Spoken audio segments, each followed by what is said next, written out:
The other day, I was listening to an episode of the 030 Tango podcast. I don't know if you're familiar with 030 Tango, but it's a channel on YouTube that publishes a lot of the performance videos that we see online. And recently, Jonas, the person behind the channel, also started a podcast. So there's been a few episodes, and his podcast is an interview style podcast where he sits down with a lot of the professional dancers that he films and has an interview with them about who they are as artists and how they started tango. So it's a really great podcast if you're interested in getting to know some of the dancers who are sort of at the top of the circuit in tango at the moment. And the episode I was listening to, I'll link it in the show notes, was a conversation with Carlitos Espinosa and his partner, Agostina Piaggio. And at one point, Jonas asks Carlitos what he thinks about championship competitive tango. He's like, I really don't like it, but I respect it, and I am a judge at a lot of the championships. So he's had a lot of experience in that world, but he doesn't like the idea of competitive tango. And he went on to talk about how what he doesn't like about it is that when you train as a competitor in tango, you're training to dance a particular style and have a particular look. So the criticism is that if you win a championship and you look at the champions who win one year versus the next, you see that they're actually quite similar stylistically, that there is a particular aesthetic, a particular canon of movements and qualities that competitive tango has at the highest level. So if you as a dancer train in that direction, his criticism is that it ends up looking like a lot of other dancers, and you miss out on having sort of a more creative power in your own dance where you sort of make up your own style and not be so concerned with like an aesthetic that's set for you. It struck me the fact that someone of his caliber and his stature would admit to both sort of disliking it, not appreciating certain aspects of the field, but also he's very much a participant in it. He's a judge. He's works with a lot of the people from that world. So this idea that you can actually love and hate something at the same time was very interesting to me, and particularly now because recently I decided that I'm going to compete once again in the Jack and Jill competition at the Southern California Tango Championship. I was on the fence about it for a long time. Part of me was like, well, I've done it once and, it was a great experience. Why do I need to do it again? Do I need to see if I can now place even higher, or am I looking for some other progress within this world of competitive tango, which again, the other part of me is like, I am a social dancer. I don't really care. Honestly, when I look at the work involved in competitive tango, all I can see is how lazy I am and how not willing I am to do that work. So I almost feel like I should make the decision not to compete because I don't feel qualified to do it. But there was something in me that was kind of a draw to once again step into something that's so opposite of me, that there is some sort of value to it. And whenever I consider it from that perspective, I think about my time as an artist when I was in grad school working on my degree. And at the time, it was very fashionable and common to have discussions and debates about the difference between art and craft. Why is something that's considered a piece of art more valuable than something that's considered a piece of craft? Or why are artists revered in our culture, respected more than craftspeople? And the notion of artist, of being an artist who signs their name to a work of art, is actually quite recent in history. It's a kind of a modern idea. Before the Renaissance, if you look at any of the art created during the medieval period, very rarely would you see signatures of people assigning their name to a work of art.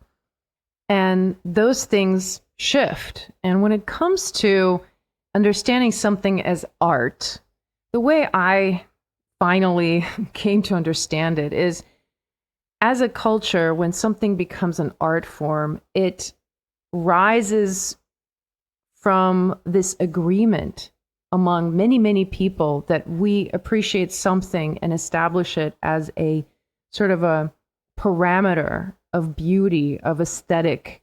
So it's much more of something that becomes agreed upon over many, many years and generations, where people come to value something looking like something, sounding like something, and that makes it art. So we collectively create meaning in that way. And as something is elevated to the level of art and is valued as that, then there will be other people who want to aspire to measure up to that. I think that there's some overlap here with sports and the idea of each year an athlete tries to beat the record of the athlete who got the record last year, and this drive for perfection that in sport is measured by numbers and is a bit more concrete. It's similar with art, is that there are certain levels of expression and so certain creative achievements that we experience by certain people who come along, and then someone else comes in and wants to say something else and evolve the idea. It's easy to think that art is a higher form of craft, that craft is a primitive form of art in some way, and that first we have craft and then art emerges, and somehow that's like a higher expression of creativity. I really don't think that's the case. You can have amazing artists who have risen to a prominent level of success and revered for years after their death, who are really bad at craft, at their own craft. They're bad craftsmen. They don't make good things with their hands. They're really bad with any sort of tactile skill. Like, that is possible. There are artists who did not actually have an aptitude for making anything that's pleasing. And then there are craftsmen who manage to perfect their craft to such a level that everything they make is perfect, but they're really bad artists. They're not producing anything that's considered unique or something that contributes to the evolution of art.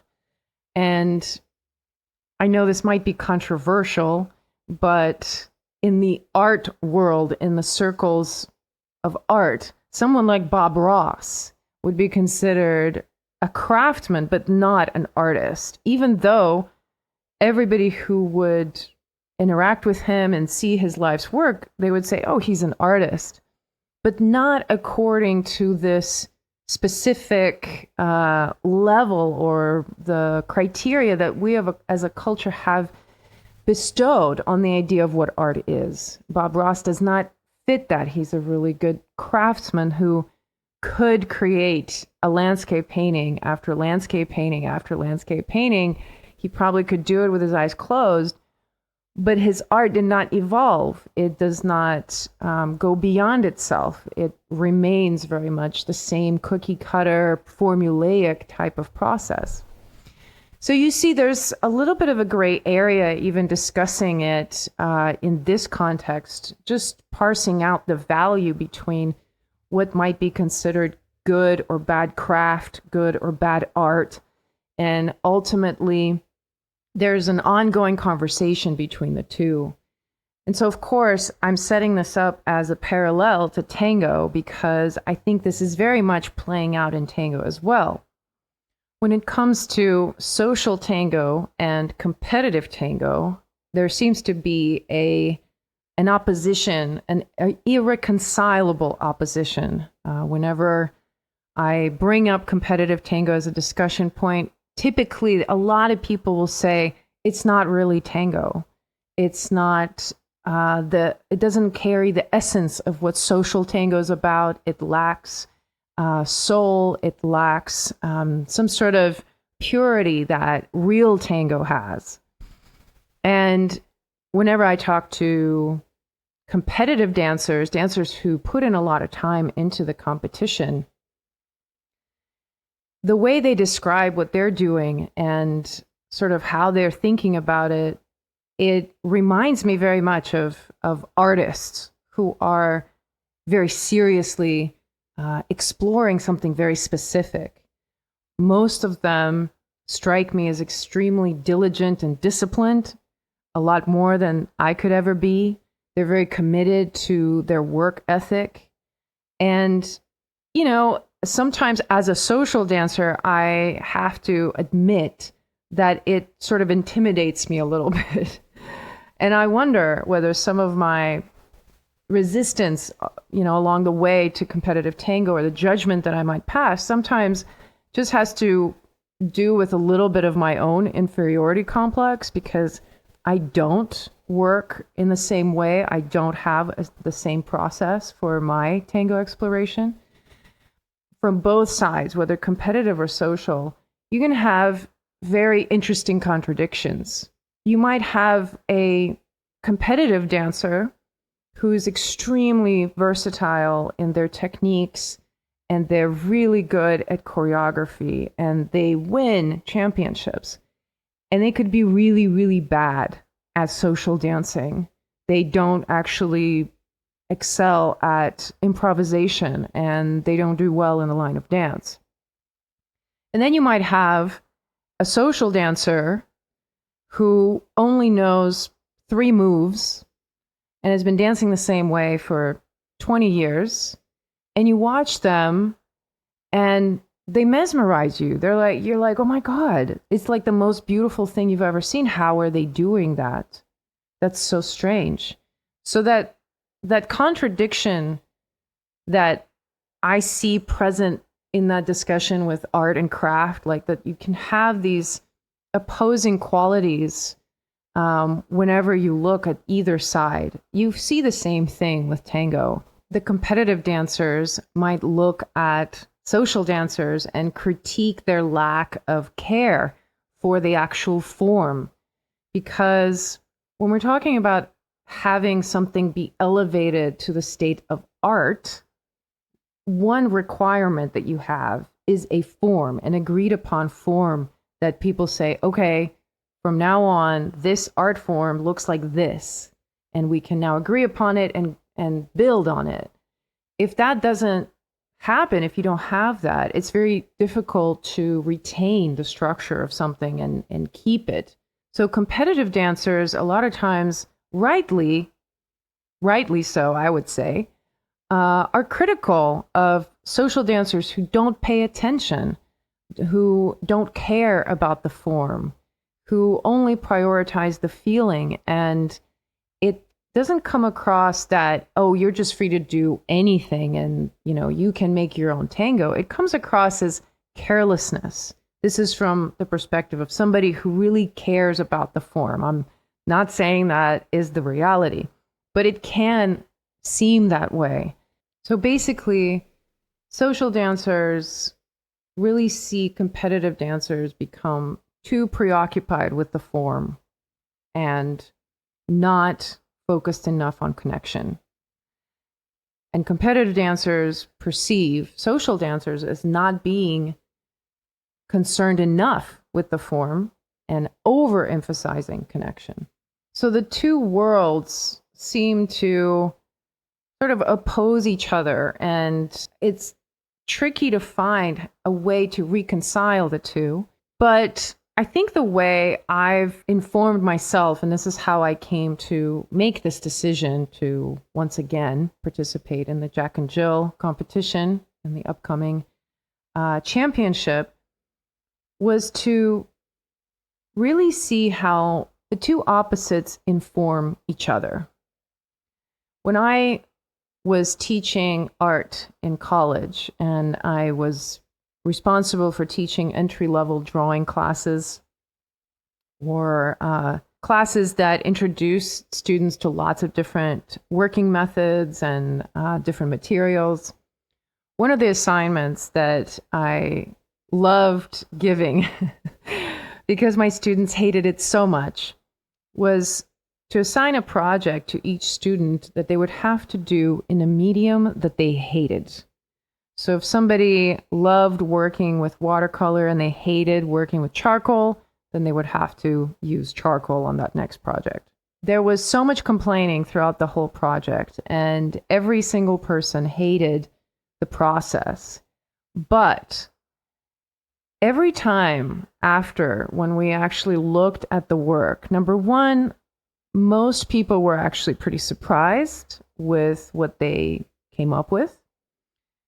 There were some times that some of the students actually realized they liked working with that medium that they thought they hated, and they're actually kind of good at it. But with everyone, every person, even people who hated the project and it actually turned out bad, even those people, what I observed is that they all excelled at their own medium afterwards. The stress and the hardship and the discomfort of working with a material that they weren't familiar with, and being in that discomfort, when they came back to their own preferred material, it actually strengthened their skill set and they got better. This was an observation over and over again. It doesn't matter how many times I assign this. And even with myself, I observe this to be the case as well whenever I put myself through that process, which it's very uncomfortable, so I don't like it.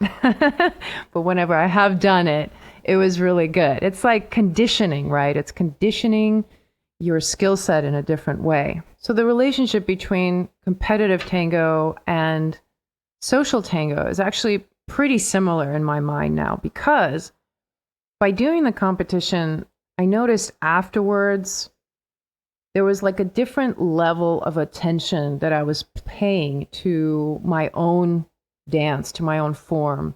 I became aware of details that really didn't matter before. For example, how my clothes affect how my dance looks. Details about different alignments of my body when I move, or what looks best with different people, and how I adapt to the different people I dance with.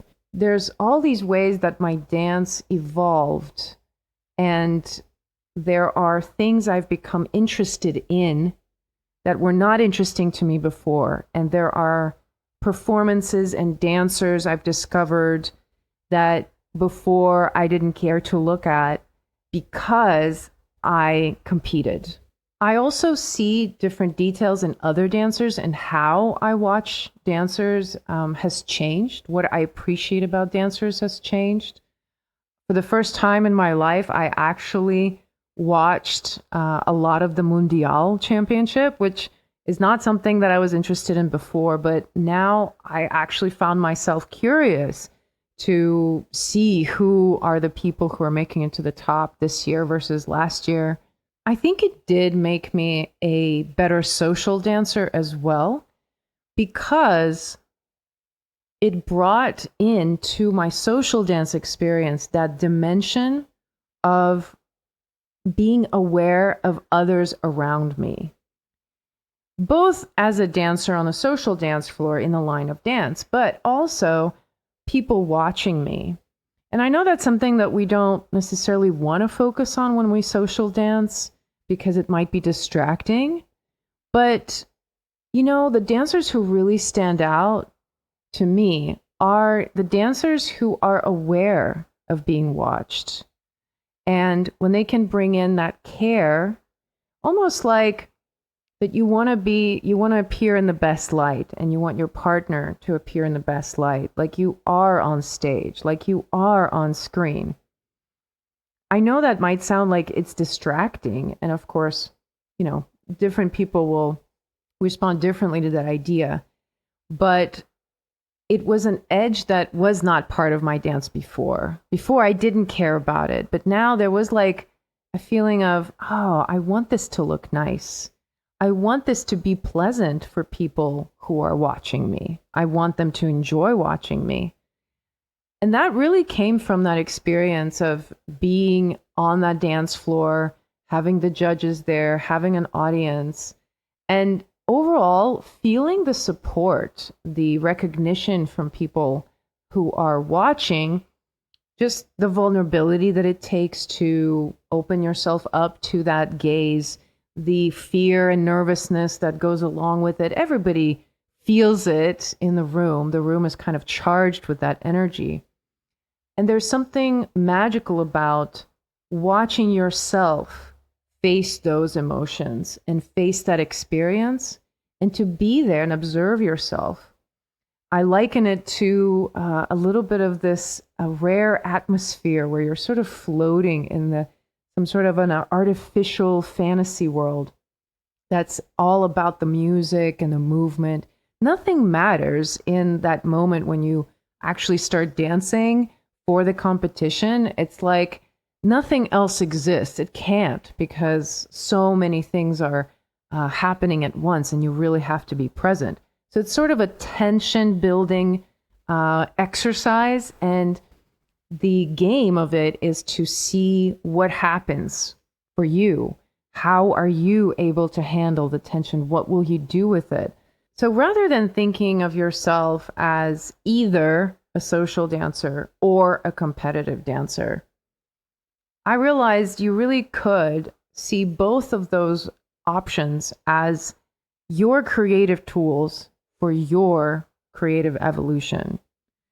So you're a dancer, I'm a dancer, we dance tango, and social dancing or competitive dancing or maybe performance dancing are all tools for our growth as artists. And I like thinking of it that way. It puts it more in terms of how I, as a dancer, want to express myself creatively versus how I can measure up to a certain standard or a certain expectation. And I remember last year when the competition was just starting, there was a speech made by one of the judges who was just so eloquent. And he said, competing in tango or competing in general is not about winning or doing better than someone else. It's about your own growth. It's about evolving your own self. That when we come together for the purpose of this competition, it's a conversation between you and yourself rather than that you're trying to measure up to some sort of standard. And ultimately, team sports, I think we understand the language of team sports very easily. And we wouldn't say that somebody who likes to play competitive soccer is somehow not feeling the purity of the game or not fulfilling the true purpose of the game because they're pursuing it professionally versus just playing in their backyard.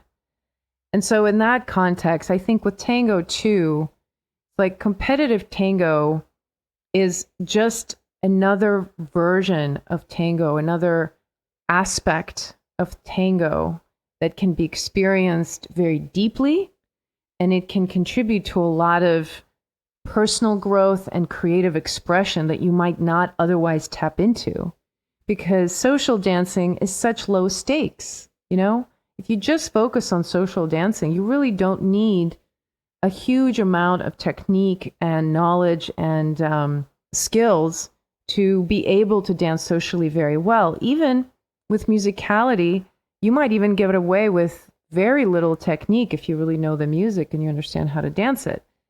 So if you choose to participate in competitive tango, it's like there's an edge that's created, that now there's something at stake. Now there's some challenge that you have to face, and there's a little bit more of that question of whether you're able to face that challenge, to not lose your nerve. So perhaps I've convinced you that maybe you should try a different challenge in your tango and give it a chance if you want to participate in the Jack and Jill competition at the SoCal Tango Championship. I will leave the link in the show notes for you to go check it out. And typically it's a very popular category. And even if you do it and you don't make it past the first round, it's really not about that. I tell you, there are so many other aspects of it that are so rewarding that will contribute to your social dancing. And I haven't even mentioned that just the fact that you connect with so many different people by participating in this competition in a very different way than you would at like a regular milonga. If you are not attending the SoCal Tango Championship, you can actually watch it on YouTube. I believe there will be a live broadcast. So I will link the SoCal YouTube channel in the show notes as well, so you can subscribe. But whether you join SoCal or ever participate in the competitive tango, what I hope you do take away, we're not defined by any particular box that we choose to occupy within tango, and we can move around and change our perspective and change our focus within this world, because I think there are people who continue in tango just because it's a really great hobby. And then there's people who continue in tango because they continuously find some sort of creative edge that keeps them going. For me, participating in the competition was part of finding a new creative edge that has pushed my evolution and has informed my research, my exploration of tango. In some ways, it's what keeps me going, because sometimes I get tired of the whole tango scene also, that's there. So my curiosity about other aspects of tango is what kind of fuels my connection to this dance as well. And I know that for other dancers, those aspects are also important. So I want to hear from you. Tell me about your experience with competitive tango. Have you tried competing before? What was your experience like?